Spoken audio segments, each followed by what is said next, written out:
બ્રિજરાજદાન ગઢવી અને દેવાયત ખવાડ વચ્ચેનો વિવાદ વધુ વકર્યો।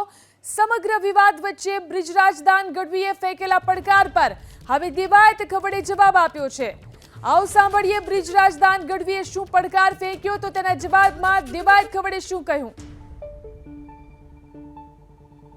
આ ભાઈ છે ને એને ખૂબ મારા ચાળા સમાધાન પછી કર્યા છે, પણ જેટલા સહન થતું હતું ત્યાં સુધી સહન કર્યું છે, પછી સહન થાય એવું નહોતું એટલે જવાબ દેવો ખૂબ જરૂરી હતો અને એને જ દીધો છે। ગુજરાતના મીડિયામાં આપ શું કહેવા છો એ ખ્યાલ છે, એટલે રાખી સાવંત હું આપને વધારે કાંઈ નહીં કહું।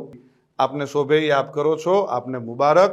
અને મોરે મોરાનો જ્યારે પણ શોખ હોય ત્યારે કોઈ પણ જાતનું મનમાં ન રહી જાય, મનની મનમાં ન રાખતા, વેલકમ છે અને મોસ્ટ વેલકમ છે। અને બીજું કે જે આપશ્રીના રોટલા ચાલે છે ને એ કોના થકી ચાલે છે ખ્યાલ છે ને? મારા પરિવારનું હું નથી કહેતો, ચારણો થકી ચાલે છે। અને જે આપ પાછળથી જે કંઈ ચારણો માટે કોમેન્ટ કરો છો, જે કંઈ કરો છો, માપે રહેજો। જય સોનબાઈમાં હું છું દેવાયત ખવડ। હમણાં જ મેં ચાલી રહેલા વિવાદનો એક વિડીયો પાછો બીજો મારી સામે આવ્યો અને મેં સાંભળ્યો એટલે મને એવું લાગ્યું કે મારે જવાબ દેવો બહુ જરૂરી છે। પબ્લિક સુધી, સારા માણસ સુધી એક સારો મેસેજ પહોંચે એટલા માટે। એ વિડીયોમાં એ બોલે છે પહેલો પોઈન્ટ કે એડ્રેસ છુપાવવું પડે છે એને। તો મારે એડ્રેસ કેમ છુપાવવું પડે ભાઈ? મારી તો અપડેટ હોય કે મારો ગઈકાલે આ કાર્યક્રમ છે, છતાંય તારે એડ્રેસ જોતું જ હોય તો ઇસ્કોન આંબલી રોડ ઉપર મારી ઓફિસ છે, આ મારું એડ્રેસ, ઓકે। બીજી વાત, પ્રશ્ન બીજો કે 200 લોકોને સાથે લઈને ફરે છે।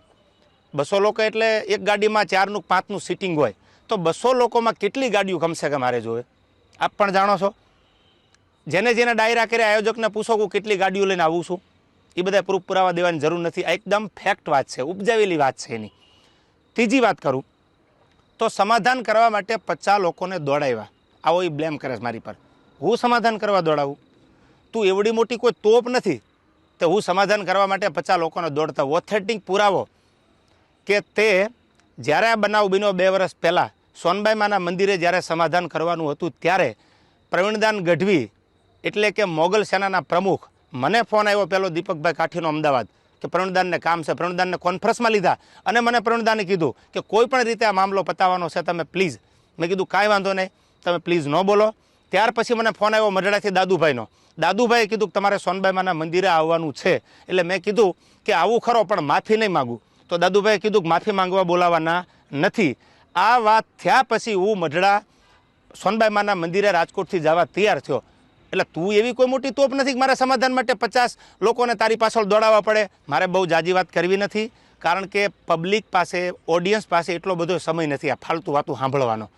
પણ મારે પ્રૂફ આપવું એ મારા માટે અગત્યનું જરૂર લાગ્યું। મારો કિંમતી સમય સાહિત્યમાં મારા જે પ્રેક્ષકો છે એને સારી વાતું સંભળાવવામાં કે સાહિત્યની 2 વાતું નવી આપવામાં છે। એટલે મને આ બધી ફાલતુ વાતોમાં એટલો બધો ઇન્ટરેસ્ટ નથી। રહી વાત બીજી સંસ્કારની, તો સંસ્કારની વાત રહેવા દે ભાઈ। બધાના સંસ્કારની બધાને ખબર છે, જે મુઠ્ઠી બાંધેલી છે એને ઉઘાડી ન કર, ઉઘાડી હવા ખાય।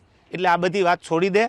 અને રહી વાત છેલ્લી મોરાની, તો તને સ્ટેજ પરથી પણ કીધું હતું કે જેદી મજા આવે ત્યારે મોરે મોરો દેવાની તારી તૈયારી છે, એથી જાજી મારી તૈયારી છે, પહેલ તે કરી છે, એટલે હું તારી રાહ જોઉં છું। સમાધાન પછી સ્થિર પાણીમાં કાંકરીનો ઘા તે કર્યો છે, તો હું તારી રાહ જોઉં છું। આઈ એમ વેઇટિંગ ફોર યુ। કોઈ લાંબી ચર્ચા કરવાની જરૂર નથી। મેં આની પહેલાંય કીધું હતું ને, હજી કહું છું, ડાયલોગબાજી બંધ કરી દે। તારી રાહે રાહ છે, પહેલ તે કરી છે, મેં નથી કરી। તને જ્યારે મજા આવે ત્યારે મારી ઓફિસ છે ઇસ્કોન આંબલી રોડ ઉપર અમદાવાદ, તો ભલે। બાકી તને મારા બધા એડ્રેસ તારી સાથે જે બેસે છે એ મારી સાથે બેસે છે, એની બધી ખબર છે, પૂછી લેજો, ઓકે। રહી વાત બીજી મઢડાની, કે જ્યારે સમાધાન મને દાદુભાઈ બોલાવ્યો એટલે મેં કીધું કે માના દરબારમાં માથી મોટું મારા માટે કોઈ હોય નહીં।